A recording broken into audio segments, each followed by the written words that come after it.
Hey guys, Constance here. Welcome back to Good Life Farm. So, it has been a very busy and productive day today. This morning I was mowing. I mowed and mowed and mowed. In case you missed it, a few weeks ago, well, maybe 2 weeks ago, I shared how our brand new zero-turn mower was breaking on us. There was something wrong with one of the front wheels where there's an axle on the wheel, and then there's like a hollow bolt that's like the sleeve, I guess, that axle is supposed to sit in, and that piece is not supposed to move. Well, it was spinning inside the stirrup that held the wheel, and it was slicing through that metal like butter. It was terrible. Well, we figured out what was wrong. That sleeve for the axle had no grease in it. So when the company put it together, they never put the lubricant in there for the axle. And so it froze up, they stuck together, and it sliced through. Yeah. And of course that one part was not covered under warranty, even though it was their error. But we ordered the part. It was on back order, like everything else in the world nowadays, but it came, and yesterday Mr. Smith put it on, and so I mowed all morning, and then came in and was working on a few other things, and then Mr. Smith was mowing again this evening, taking his turn on it.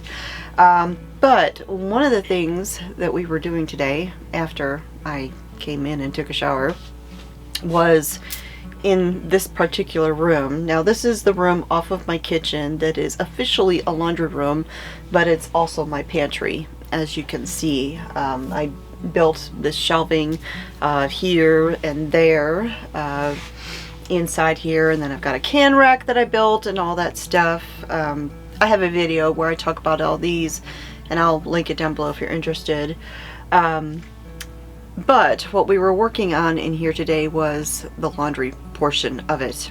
I got a new washing machine, and so that was a big process because, you know, we have the shelving here. It's a very tight, compact room, and so in order to get the washer out, you have to move the dryer out first, and then move the old washer out, move the washer back in, new one, bring the dryer back in, the whole 9 yards. And so I've just kind of been reorganizing and tidying this room today. And since I was spending all this time in here, I thought, you know, I had stuff that needed to go. And so I decided it was time. As you can see, I've got a bunch of space up here. I've got some space down here. Back in the beginning of the year, I did a video that was part of a collaboration with a bunch of other channels, and it was all about things that we had loved canning and couldn't wait to do again, and then things that we were not going to can again.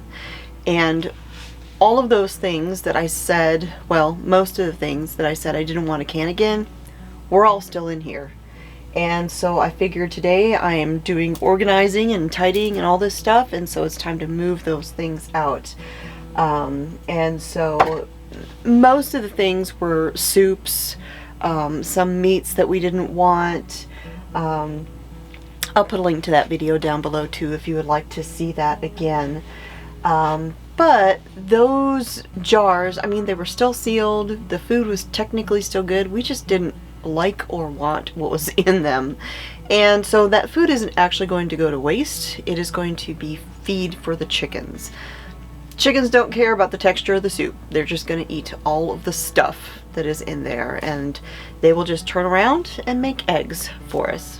One of the reasons I wanted to go ahead and get these jars out of here, or clear out the space I should say, is because a while back I did another video where I was talking about the importance of not relying upon electricity so much for food storage and clearing out the freezer and canning. I had had an incident where our freezer malfunctioned because the seal on the door got interfered with, and it caused the freezer to shut down. I had a bunch of stuff thaw out, and I had a can of a whole bunch of things. Well, I really wish I had taken my own advice, because we got busy stuff started getting put in the freezer again because it was working, since we figured out what had caused it to do that. And it just did it again. Except this time there was nothing interfering with the gasket around the door. We don't know why it did this, and now I do not trust this freezer. And so we had a whole bunch of stuff thaw out. I've got a ton of meat that was like not even remotely frozen. And so tomorrow I'm going to be starting a big batch of beef broth. I've got a whole bunch of steaks that are going to be getting grilled.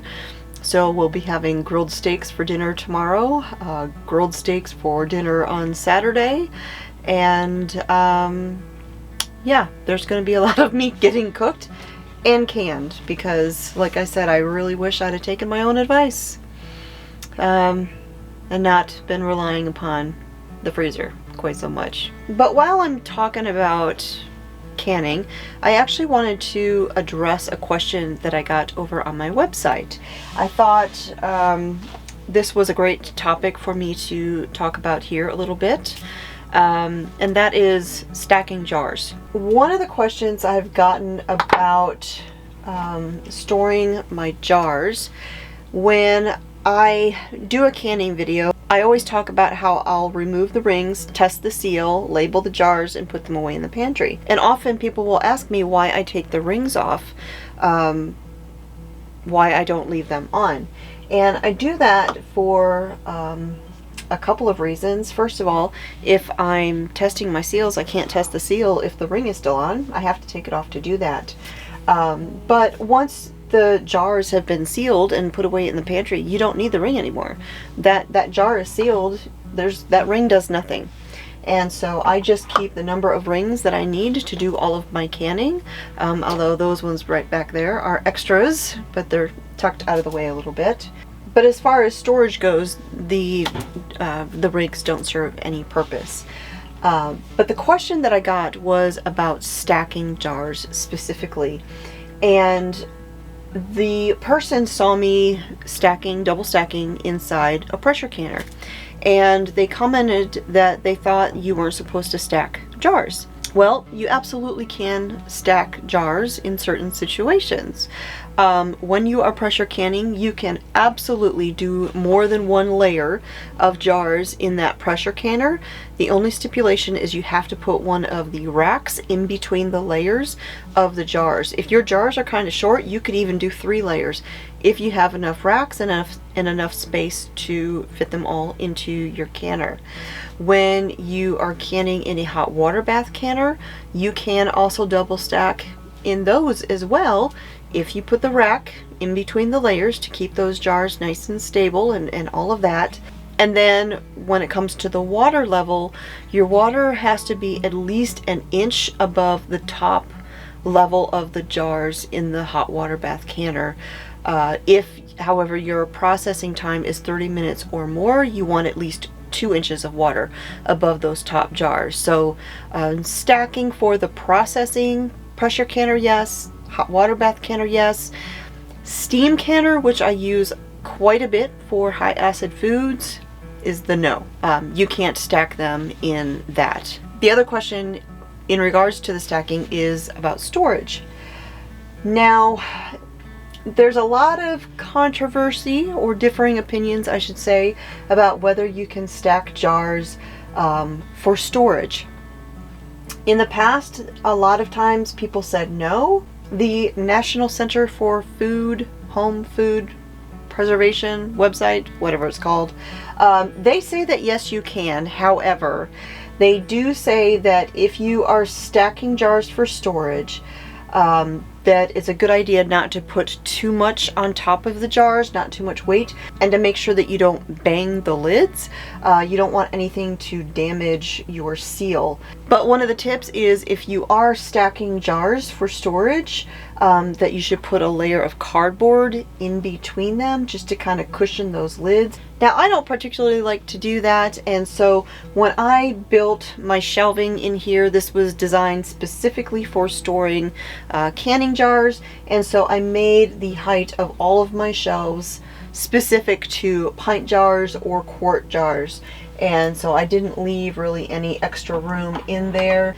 Again, it's just a matter of preference. If you feel comfortable stacking your jars, you can stack your jars. If you don't feel comfortable with it, don't. So I hope that answers some questions about jar stacking and whether you can or cannot. If you have any other questions, please leave them in the comments down below and I will be sure to address them. So thanks for hanging out with me here in the pantry. My name is Constance at Good Life Farm, and I'll talk to you all next time.